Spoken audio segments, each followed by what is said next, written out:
Hello once again, folks. I am back once more to, of course, share information that I'm sure y'all are drooling to hear as far as what I gotta say next. As y'all see, watching the news, how the things I'm speaking is starting to add up and come to pass. How I'm not making these things up. I'm not getting you know, these things I speak from a book, from an internet site, or anything like that. But the things I speak and present come spiritually. And as y'all see, as I've spoken already about Obama doing a peace treaty, which he in the process now of gathering the world leaders, and I spoke about that, how a lot of world leaders will support Obama. And right now it's kind of leading to the one world government, the one world nation under one rule and one order. In this segment, and this what I'm finna discuss about, the one world government, the one ruler. As I spoke in the first Black Antichrist Part 1 about Nimrod, now I have the accurate reference to give you all so y'all can check that out. And also I'm trying to see how I can do it a little more advanced as far as I see other people in their videos where the person talking and then the scene shifts over to the scripture and stuff like that. But seems got a lot of viewers the way I'm doing it now, so I must be doing it just fine. But I wanted to set it up a little more advanced where it shifts over. Okay, yeah, I post the scripture up, so it ain't a competition. It's mainly getting truth out, and it ain't about trying to be all fancy, but mainly, of course, making sure y'all get the right information y'all need to know. But let me get right to it. First of all, starting with Nimrod.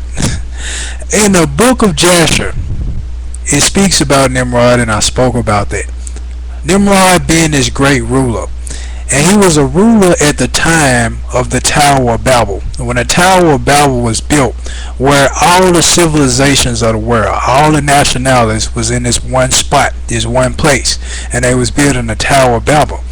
And Nimrod was a ruler at the time, and everybody was looking up to Nimrod, and it was actually a one world government, and the Tower of Babel was going to be the place where that one world government was, where those different nationalities or all civilization was as this one tower and this one ruler.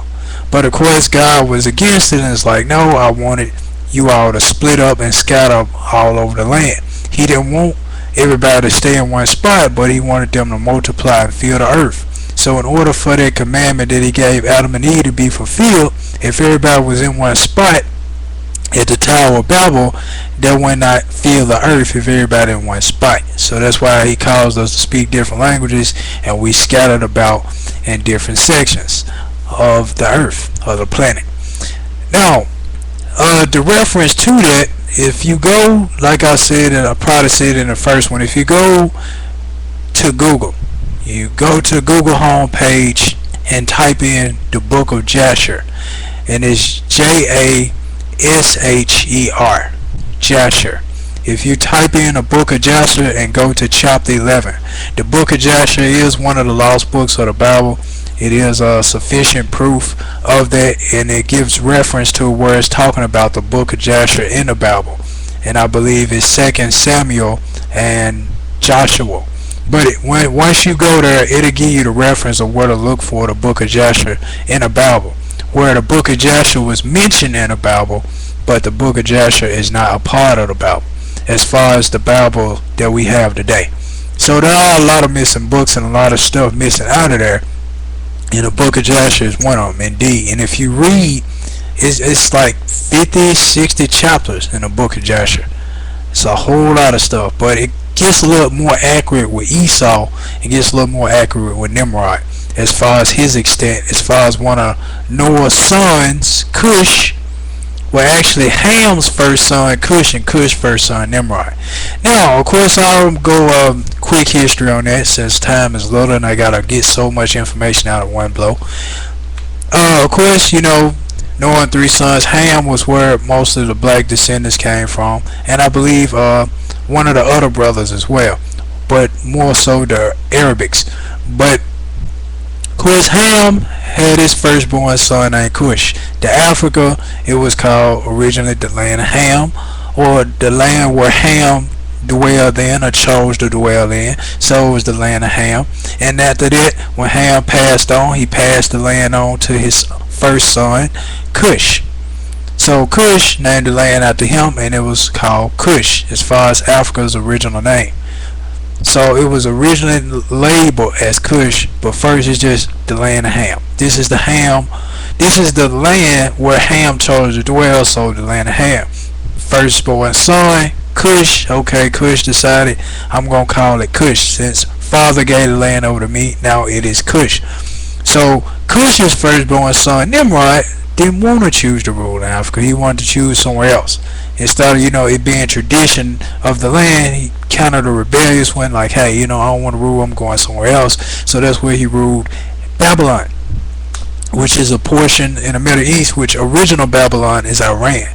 So Nimrod ruled the original Babylon, and Nimrod ruled in Assyria or Persia. And that is in Genesis chapter 10 if you read the account on Ham, and it breaks down Ham as far as Nimrod, as far as what he was the original ruler of Babylon, original ruler of Syria or Persia. Now, going back to the Tower of Babel. Now, if if Nimrod was the first black antichrist, and you know this once again in the book of Joshua when you Google it, chapter 11. Chapter 11 on the book of Joshua explains about Nimrod being this wicked, evil ruler during the time of the Tower of Babel. Nimrod was this world leader. He was this world leader that had everybody in the world, of course, during the time of the Tower of Babel in one spot looking up to him. He was the first black antichrist.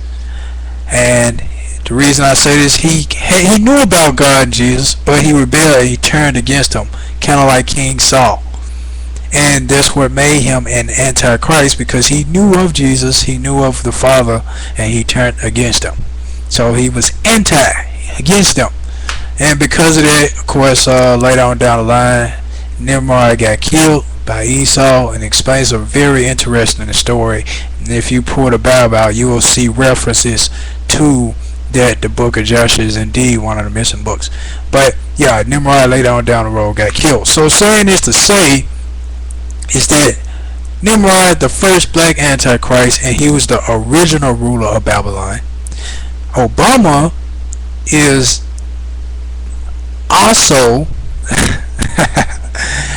blank, and he is the ruler of, or he will be the ruler of modern day Babylon. Basically, right now Obama is talking about global partnership. Every time you listen to Obama now, he's saying global this, global that. Why is he focused globally? Right now, his world tour is he's getting support in all these different regions. All these different regions love Obama, but they barely know Obama. Just like the people in this country barely know him, but they love him. And that goes back to Revelation 17 and 17. As far as for God will put it into their hearts by accomplishing his purpose. I mean, he will put it into their hearts by accomplishing a purpose, by agreeing for them to give their power for the beast to rule, so that his words may be fulfilled. If you read in Revelation 17:17, as far as the reference on that. So like I said, he is supported all over the world, these different regions.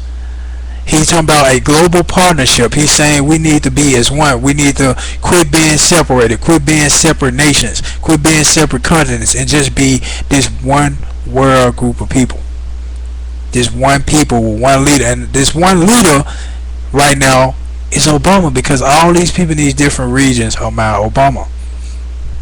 They all admire Obama. So right now Obama is indeed trying to rebuild the Tower of Babel. He is trying to rebuild it, where all civilization is ruled by one leader and one government. One leader and one government. And right now that is being established right now as I speak. So of course, when they attempt to assassinate Obama, that's why I said the spirit of Satan shall enter him. But the truth of the matter is, the spirit of Nimrod shall enter into Obama. Nimrod will rule again, and he will rule through Obama, and I'll explain it in part